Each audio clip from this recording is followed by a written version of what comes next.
Olá pessoal, sejam todos bem-vindos à primeira aula de Estatística Aplicada ao curso Técnico de Informática, ano 2021/1. Sou o professor Nielson Medeiros e aqui está o meu e-mail para contato, ok? Então, o objetivo do curso, gente. O objetivo do curso é apresentar estatística no cotidiano com ênfase em informática. Espera-se também fornecer subsídios ao estudante para utilizar como auxílio na tomada de decisões em sua vida profissional. Espera-se que o estudante, ao término do curso, esteja apto a usar o aplicativo Excel para descrever e analisar dados estatísticos. Bom, eu gostaria muito de que esse objetivo se concretizasse, mesmo que a aula seja à distância. Mas eu não garanto para vocês, porque afinal de contas a gente não vai estar em laboratório, mas eu vou tentar fazer alguns tutoriais para que vocês possam acessar. E quem tiver acesso ao computador, vocês fazem, tá? E aqueles que não tiverem, vai ficar para uma próxima vez. Mas essa parte aqui, gente, eu não vou fazer avaliação que vai ter lançamento de nota, tá certo? Método estatístico.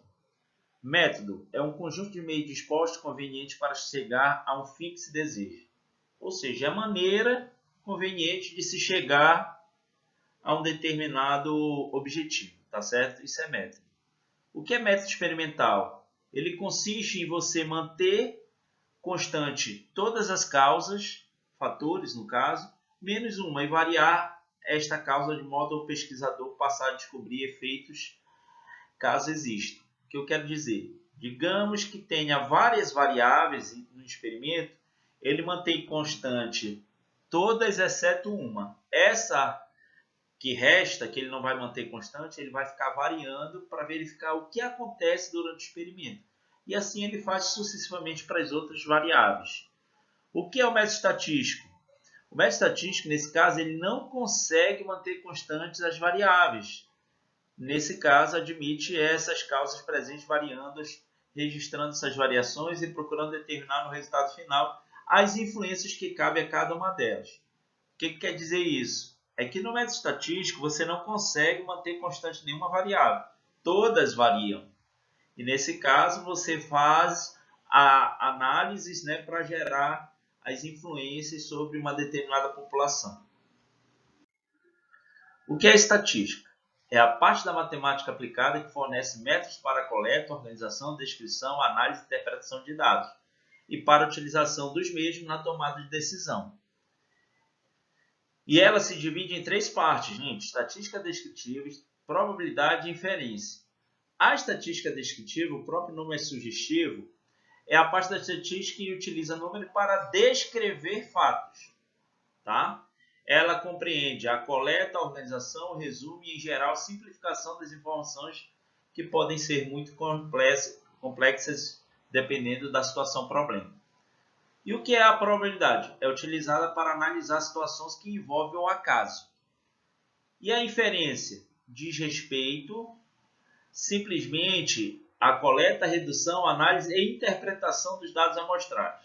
Na verdade, essa parte da coleta, enfim, ela está toda na descritiva aqui. Só que a inferência, ela vai interpretar esses dados, fazer testes e depois fazer conclusões do problema, tá certo? Para uma determinada população. Por exemplo, aqui tem um quadro, um esquema que mostra exatamente como é que funciona, mas ele não está completo aqui. Eu vou mostrar um outro mais à frente. Então, população, todos os brasileiros possíveis consumidores. Eu vou usar uma técnica de amostragem e vou selecionar uma parte desses consumidores. Essa parte que eu seleciono chama-se amostra. É uma parte dos consumidores, no caso é um subconjunto da população, tá? E aí, com essa parte que é a amostra, eu vou fazer um estudo estatístico. Depois eu vou fazer a inferência sobre toda a população, ou seja, eu vou tirar uma conclusão sobre toda a população, tá? Então, essa é a ideia. Fase do método estatístico. Então, você tem aqui a estatística, que ela se subdivide em descritiva, probabilidade, indutiva ou inferencial, que da agora nós vimos.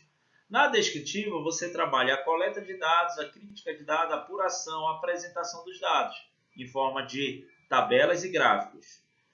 E a probabilidade, ela vai servir para fazer análise probabilísticos, se são viáveis ou não a inferência. Então, pela inferência, a gente vai analisar os resultados e concluí-los sobre uma determinada população. Por exemplo, aqui está o esquema geral.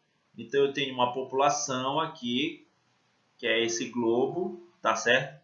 Eu uso uma lupa aqui que está representando uma técnica de amostragem. Eu seleciono uma parte desse globo, que chama-se amostra, tá certo? E então eu faço uso da estatística descritiva. Eu vou descrever categoricamente ou caracterizar essa amostra em relação a essa população. E aí eu faço uso das probabilidades, verifico os erros e então faço a inferência. Esse erro aqui, ele é visto através de testes, tá certo? Que, se possível, a gente vê ainda nesse curso. Vamos aos conceitos matemáticos. Então, aqui, nos conceitos matemáticos, a gente tem índices, coeficientes e taxas, que são porcentagens, né? Enfim, índices são as razões entre duas grandezas, tais que uma não influencia na outra. Por exemplo, um QI. Para a gente calcular o índice de QI, a gente usa a idade mental e a idade cronológica. A gente faz uma divisão entre essas duas idades e a gente gera o índice QI. Veja que uma não afeta a outra. Coeficiente são razões entre número de ocorrências e número total, que é as ocorrências e mais as não ocorrências. Então, nesse caso, é parte sobre o total. Coeficiente de reprovação, por exemplo, é o número de alunos reprovados dividido pelo total de alunos matriculados. Tá certo? Isso é o coeficiente, é a divisão. Ah, mas esse coeficiente eu represento de forma percentual? Não, é um coeficiente. É um 0, alguma coisa. Tá certo? Ele varia de 0 a 1. Então, o que são taxas? Nada mais é você pegar o coeficiente e multiplicar por 100. E então representa-se pelo símbolo da porcentagem. Vamos ao arredondamento, gente. Então, arredondamento, você verifica o seguinte. Você, para alterar determinado número, ou seja, para arredondar determinado número, você tem que verificar o algarismo a ser abandonado. Então, ele pode variar de 0 a 9, o algarismo a ser abandonado para o arredondamento. Como é a regra, de acordo com a resolução 886/66 do IBGE, quando termina-se em 0, 1, 2, 3 e 4, tá certo? O último algarismo a permanecer ficará inalterado. Em outras palavras, veja que aqui eu tenho 53,24. O último algarismo a ser abandonado é o 4, por exemplo. Terminou em 4, ele fica inalterado o último número que fica. Tá? Então, nesse caso, o último número que ficou foi o 2. Ele fica inalterado. Então, fica 53,2. Isso só acontece quando termina em 0, 1, 2, 3 ou 4. Digamos que aqui no lugar do 4 fosse o 3, ou o 2, ou 1, ou 0. O arredondamento ficaria a 53,2. Não modifica nada. Tá certo? Por exemplo, quando o algarismo a ser abandonado for o 5, você tem duas situações. Quando o último algarismo ou seguido de zeros é o 5, por exemplo. Então, caso ele seja ímpar, o número anterior ao 5, você adiciona uma unidade no algarismo que vai ser permanecido. Então, nesse caso, 24,75 vai ficar 24,8. Veja que o 5 é eliminado e eu adiciono uma unidade no 7, fica 8. Tá? Esse é o arredondamento. Aqui de forma análoga, 2465. Então, o último número a ser mencionado é o 5, por exemplo. Então, nesse caso, eu arredondo aqui para a primeira casa decimal. Como ele é par, fica inalterado, fica 24,6. E se for seguido de 0 após o 5, como é que fica? É a mesma regra, 24,75000. Bom, então, nesse caso, quando é ímpar, soma-se uma unidade também. Mesma coisa. Agora, quando seguido de algum algarismo diferente de 0, como é que funciona? Então, por exemplo, 23,352. Veja que o último algarismo é 2, tá certo? Ele está sendo precedido pelo 5. Nesse caso, o número que vai ser arredondado é aqui o 3.